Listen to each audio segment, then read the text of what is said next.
So for context for later, this is what our lights look like without the diffuser thing that I was talking about. And if I pan the camera over to this part of the room, this is where the diffuser is, and at least to my vision, the way that I see things, this is noticeably darker. I'm gonna hit the unlock for the focus, but you can see that it literally has to adjust. And it's noticeable enough for me that it's an issue, and that's why I brought it up. So hopefully that lends some context, and that's with the light coming in from the window and everything. So yeah.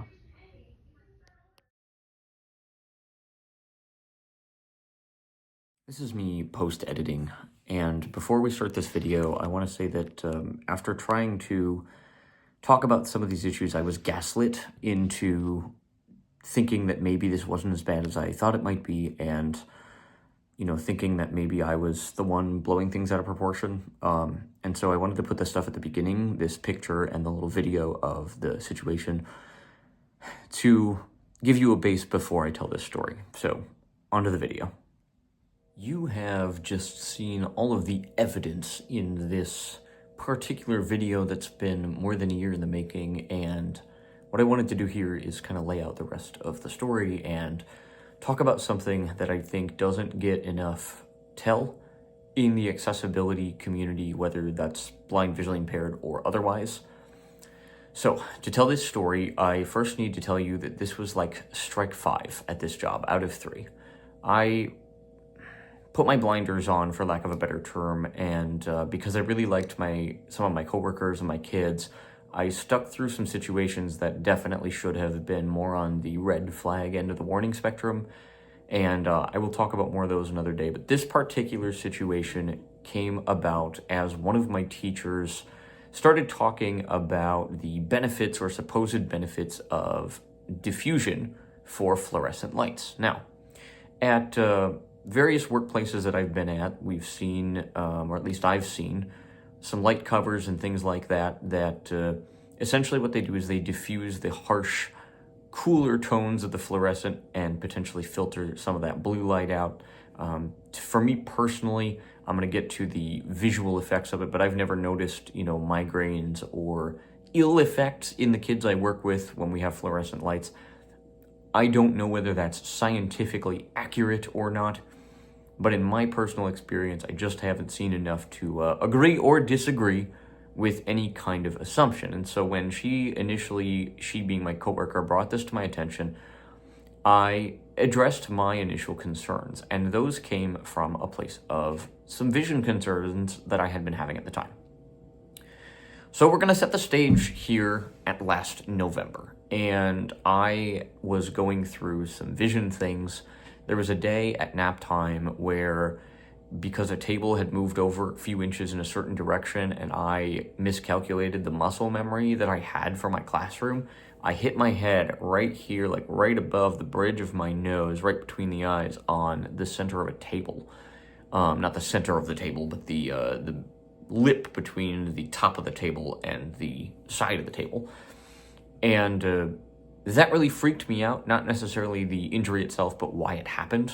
And I was concerned that there might be some things going on with my visual field, and because I was working a full-time job at the time, I was able to go get that checked out and discovered, not directly related to that, but that I had to have glaucoma surgery. So I had glaucoma surgery, and at the same time that all of that was in the process of happening, so I think this was after I hit my head, before I had the surgery, this light issue got brought up. And I was very upfront in articulating the fact that I had some vision concerns, and the filters that had been being suggested by this teacher were ones that depicted like a fun scene. So the ones that you saw in the video are like these green foresty filters, and I suggested that we forego the color changing or light removing aspect because I didn't want a lot of visual change in the classroom. And instead, I suggested we just get one that maybe knocks the blue light level down a little bit and makes the light less harsh if we really needed to get one. And that was not listened to. I put this in writing very, very clearly and concisely for this person. I also, as I was going in for the glaucoma surgery, I had to ask my eye doctor, hey, can you do me a favor? This is going to sound ridiculous, but I need you to write down the fact that I can't see, I'm having surgery, and I don't need, changes to my environment as I'm going through all of this. And he kind of looked at me like I had two heads and was like, I mean, yeah, I can do that. What do you want me to, how do you want me to say that? And I was like, I don't know, because I think I said it as clearly as I can, and it wasn't respected. And I walked in one day after doing the surgery and all the things, and there was just these lights in the back of the classroom. And I was so dumbfounded at the lack of communication and how abrupt the change was. It got significantly darker to me in the back of the room, and that's why I put that video up at the beginning, is to visually show something. And what really frustrated me is I felt like I had been as articulate as I possibly could be about why this wasn't going to work. I had an alternative suggestion. I had sent this teacher a link to a diffuser panel if she really wanted to use one. I sent a link to one that wasn't going to darken the classroom and was just there to literally do, as the name says on the box, diffuse the light a little bit. And not only did she not get that one, but she went back and bought this obnoxious green one that colored the classroom. And again, this was like strike 5 in terms of this job and things that just didn't go well. And I tried to bring this to the attention of the principal. I had things in writing. I went to him and addressed these concerns as professionally as I knew how. He assured me during that conversation that he would speak with this other teacher, and I don't know if that ever happened or not, but nothing changed. And from an Americans with Disabilities Act standpoint, I believe I did everything I could to present a case of reasonable accommodation. I'm going to let you, obviously make these modifications to your classroom if you need them. Here's what I need as a person with a disability, and especially someone going through active eye surgery. And the fact that that wasn't respected and wasn't listened to, and when I brought it up afterwards, wasn't really acknowledged and nothing was done, to me just speaks to a wider problem of, it's not just ignorance at that point. It's not just, oh, I didn't know. Now it's you knew and you did nothing. And what really frustrates me is the potential of this job in particular was so high. This school was very open-ended in their curriculum, and is a school that I really enjoyed working for. I loved my kids. But to have to, after this issue and several others, to walk into a classroom and tell a group of 4 or 5-year-old kids, hey, everything is great, but because grown-ups don't know how to be grown-ups and treat me with decency, I have to leave.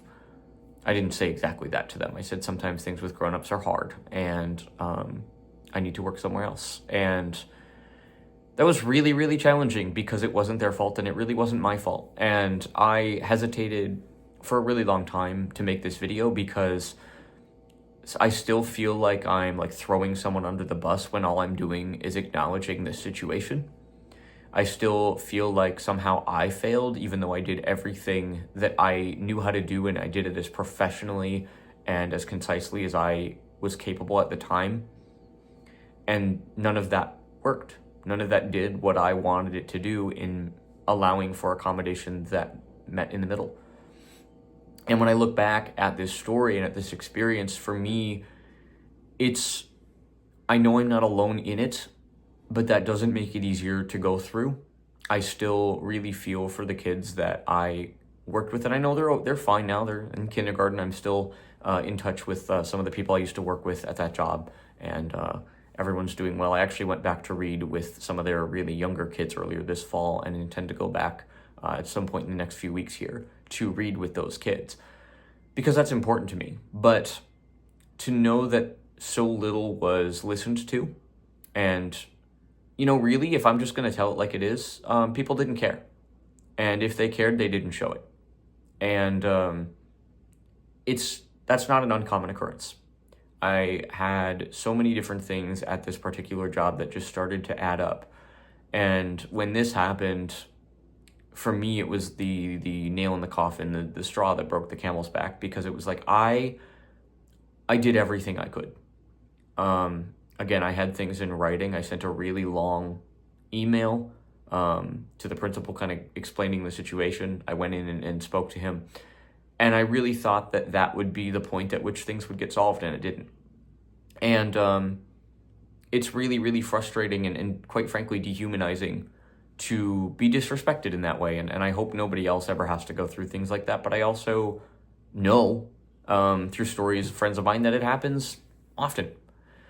So I wanted to tell this story, and this lighting debacle was not fun, but ultimately it did lead to me starting to look for other work, and led to my current job. And I don't know, even though it's over, and I think I've learned what I need to learn from that experience, and that I need to be stronger about standing up for myself and speaking up when things are inaccessible and quite frankly illegal. That doesn't mean that this situation isn't still really, really hard to talk about, hard to articulate. And so I hope this made sense. If you have any questions or comments, queries, theories, concerns, or anything else, I'm happy to do my best to answer them in the comments. Thank you for watching this one, and we will see you soon. Peace.